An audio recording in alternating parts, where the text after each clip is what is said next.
പ്രിയമുള്ളവരെ, ഈ ഒരു വീഡിയോ കണ്ടിട്ട് മനസ്സിലാവാത്തവർക്ക് ഞാൻ കൃത്യമായിട്ട് പറഞ്ഞുതരാം. ഞാൻ പല വീഡിയോകളും നിങ്ങൾക്ക് അറിയുന്ന കാര്യങ്ങളല്ലേ എന്നുള്ള ലാഘവത്തോടു കൂടിയിട്ടാണ് ചെയ്യുന്നത്. അതുകൊണ്ട് ചെറിയ ഇത് പറ്റാറുണ്ട്, അതായത് ചിലർക്ക് മനസ്സിലാവാതിരിക്കാറുണ്ട്. അപ്പോൾ ഈ വീഡിയോയിൽ ഞാൻ ഉദ്ദേശിച്ചത് ഈ ട്രേഡ്സ്മാൻ ലിസ്റ്റിലുള്ളവർക്ക് വേണ്ടിയിട്ടുള്ള വീഡിയോ ആണിത്. അപ്പോൾ ഇത് ഏത് രീതിയിൽ എഫക്റ്റ് ചെയ്യുമെന്നാണ് ഞാൻ പറയാൻ ഉദ്ദേശിക്കുന്നത്. അതിനൊപ്പം ടോട്ടൽ വേക്കൻസികളുടെ കാര്യം ഞാൻ പറഞ്ഞുതരാം. സോ മൊത്തത്തിൽ നമുക്ക് ഏകദേശം 67 ഇതേ ഉള്ളൂ, പോസ്റ്റുകളേ ഉള്ളൂ ട്രേഡ്സ്മാനായിട്ട് ഫിറ്ററിനുള്ളത്. ഓക്കെ, അപ്പം ഇതിൽ തന്നെ ബൈ ട്രാൻസ്ഫർ ആയിട്ടും അതായത് വരുന്ന ഒഴിവിൽ 3:1 അനുപാതത്തിലാണ് ഈ ഒഴിവ് ഫില്ല് ചെയ്യുന്നത്. അതായത് ഇതിൻ്റെ 3 ഭാഗം എന്ന് പറയുന്നത് PSC വഴിയും, ഒരു ഭാഗം എന്ന് പറയുന്നത് ബൈ ട്രാൻസ്ഫർ ലാസ്റ്റ് ഗ്രേഡിൽ നിന്നുമാണ് ഫില്ല് ചെയ്യുന്നത്. ഓക്കെ, സോ അങ്ങനെ ആകുമ്പോൾ സ്റ്റേറ്റ് വൈഡ് നോട്ടിഫിക്കേഷനാണ് ഇതിന് മാക്സിമം വരാനുള്ള ഒഴിവ് എന്ന് പറയുന്നത് 50-52 വരുള്ളൂ. ഈവൻ അതായത് ഇപ്പം ഫ്രഷ് ഒഴിവ് വേറെ രീതിയിൽ വരും. അതായത് ഒരു വട്ടം ട്രേഡ്സ്മാനായിട്ട് കയറി പിന്നീട് അയാൾ വേറൊരു ജോലിയിലേക്ക് പോവുകയാണെന്നുണ്ടെങ്കിൽ ഫ്രഷ് എന്ന് പറഞ്ഞാണ് വരുന്നത്. അപ്പോൾ അതല്ലാതെ നല്ല ഫ്രഷ് ആയിട്ട് വരാൻ സാധ്യതയുള്ളത് 50-52 ഒക്കെ തന്നെയാണ് വരാൻ സാധ്യതയുള്ളത്. ഓക്കെ, അപ്പോൾ ഞാൻ പറഞ്ഞു വരുന്നത് എന്താണെന്ന് വെച്ച് കഴിഞ്ഞാൽ ഈ ഒഴിവ് നമ്മുടെ 53 പേരാണ് ലിസ്റ്റിൽ ഉൾപ്പെട്ടിട്ടുള്ളത്. 53 പേരാണ് ലിസ്റ്റിൽ ഉൾപ്പെട്ടിട്ടുള്ളത്. നിലവിൽ 41 ഒഴിവുണ്ട്, 38 എണ്ണം റിപ്പോർട്ടഡ് ആണ്, 5 എണ്ണവും കൂടെ വരും എന്നാണ് നമ്മൾക്ക് പ്രതീക്ഷിക്കുന്നത്. ഇത്രയും ക്ലിയർ ആണല്ലോ. സോ വാട്ടർ അതോറിറ്റിയിൽ നോക്കുകയാണെന്നുണ്ടെങ്കിൽ 53 പേരില്ല, 48-49 പേരാണുള്ളത്. ഓക്കെ, ഇതേ ട്രേഡ്സ്മാനിൽ ഉള്ള ആളുകൾ തന്നെയാണ് വാട്ടർ അതോറിറ്റിയിലുള്ളത്.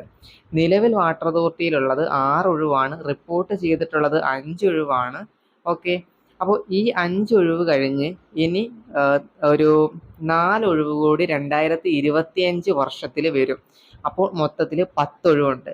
പിന്നെ ഇപ്പോൾ ബൈ ട്രാൻസ്ഫർ റിക്രൂട്ട്മെന്റ് നടത്തിയിട്ട് അതിനകത്ത് ആ ലിസ്റ്റിൽ നിലവിൽ വാട്ടർ അതോറിറ്റി ഫിറ്ററായിട്ടുള്ള 8 ആളുകളുണ്ട്. അതിൽ എത്ര പേര് അതിൽ ഓവർസിയറായിട്ട് പോകും എന്നതിനെ ഡിപ്പെൻഡ് ചെയ്തുകൊണ്ട് ആ 8-ൽ നിന്നും ഒഴിവുകൾ വരും.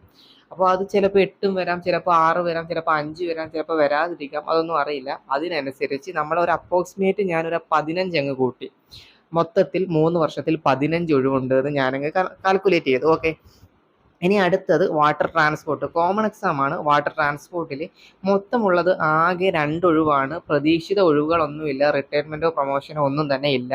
2 ഒഴിവുകൾ തന്നെ ഈ 3 വർഷത്തിലും ഉള്ളൂ. ഓക്കെ, അത് നിലവിലുള്ള ഒഴിവുകളാണ്.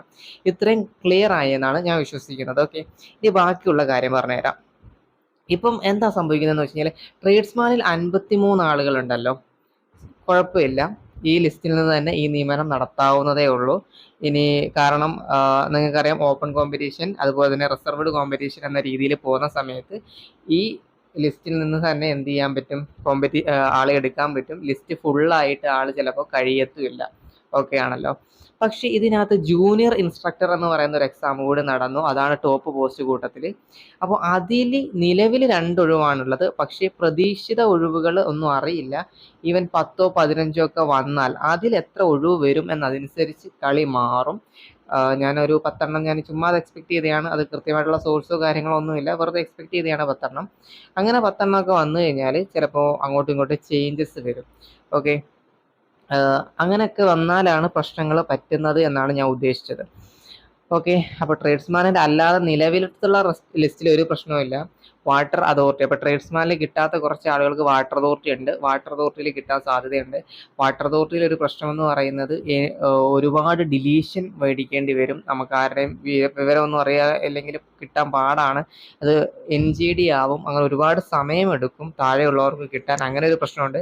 പിന്നെ പ്രശ്നം വാട്ടർ ട്രാൻസ്പോർട്ടിലാണ്, ആകെ 39 പേരേ ഉള്ളൂ.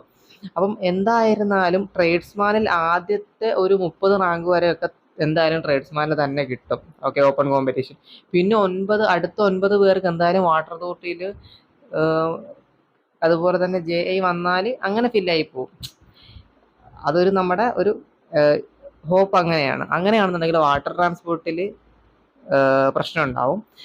എന്നാലും ഒരുപാടൊന്നും മിസ്യൂസ് ആവത്തില്ല. അതായത് ലിസ്റ്റ് എന്ന് പറയുന്നത് ഭയങ്കര വലുതായിട്ട് ഇടണമെന്നൊന്നും ഞാൻ ഇല്ല, പിന്നെ ഇങ്ങനെ കേട്ടിരുന്നു. സോ അപ്പോൾ ലിസ്റ്റിൽ കുറച്ച് ആൾക്കാർക്ക് വരാമെന്നൊക്കെ തന്നെ ഉള്ളൂ, അല്ലാതെ കുഴപ്പങ്ങളൊന്നുമില്ല. പിന്നെ ജൂനിയർ ഇൻസ്ട്രക്ടറിൽ ഒഴിവ് വന്നാൽ അവിടെയാണ് നമുക്ക് ഒരു ഇതുള്ളത്. വന്നു കഴിഞ്ഞാൽ കുറച്ച് ആളുകൾക്ക് കിട്ടാണ്ടിരിക്കും. അല്ലാതെ ഇപ്പം പ്രശ്നം എന്ന് പറയുന്നത് ലിസ്റ്റ് കുറച്ചുകൂടെ വലുതാക്കിയിരുന്നെങ്കിൽ കുറേ ആൾക്കാർ മെയിൻ ലിസ്റ്റിലേക്ക് വരുമായിരുന്നു. ഈ മെയിൻ ലിസ്റ്റ് വന്നിട്ട് പ്രത്യേകിച്ച് ഗുണമൊന്നുമില്ല. കാരണം മെയിനിലായിരുന്നാലും സപ്ലിയിലായിരുന്നാലും ഇപ്പം ഒരു കാര്യം പറഞ്ഞു കഴിഞ്ഞാൽ SC കോമ്പറ്റീഷനിൽ നിലവിൽ ആളില്ല. ഒന്നാമത് കിടക്കുന്ന പ്രസീത ചേച്ചി എനിക്കറിയാവുന്ന ആളാണ്. ആൾക്കുള്ളത് 80.66 മാർക്കാണ്. സോ ആൾ മെയിൻ ലിസ്റ്റിൽ വന്നു എന്ന് വിചാരിക്കുക, ഒരു 58ാമത്തെ റാങ്ക് വന്നു എന്ന് വിചാരിക്കുക. അപ്പോൾ 58ാമത്തെ റാങ്ക് വന്നാൽ ആൾ SCൻ്റെ 4ാമത്തെ ടേണിലാണ് പോകുന്നത്. സപ്ലിമെൻ്ററിയിൽ കിടന്നാലും അതേ ടേണിൽ തന്നെയാണ് പോകുന്നത്. പിന്നെന്താ പ്രശ്നം? അപ്പോൾ അതൊന്നും നോക്കണ്ട. പിന്നെ ഞാൻ ലിസ്റ്റിൻ്റെ കാര്യം പറഞ്ഞത്, എങ്ങാനും ഇത് ലിസ്റ്റ് ചെറുതായാൽ ഒരു കോൺഫ്ലിക്റ്റ് വന്നേക്കാം. അപ്പം ഇങ്ങനെയൊക്കെയാണ് അതിൻ്റെ കാര്യങ്ങൾ. അതൊന്ന് ജസ്റ്റ് ഒന്ന് മനസ്സിലാക്കിയിരിക്കുക. ഓക്കെ.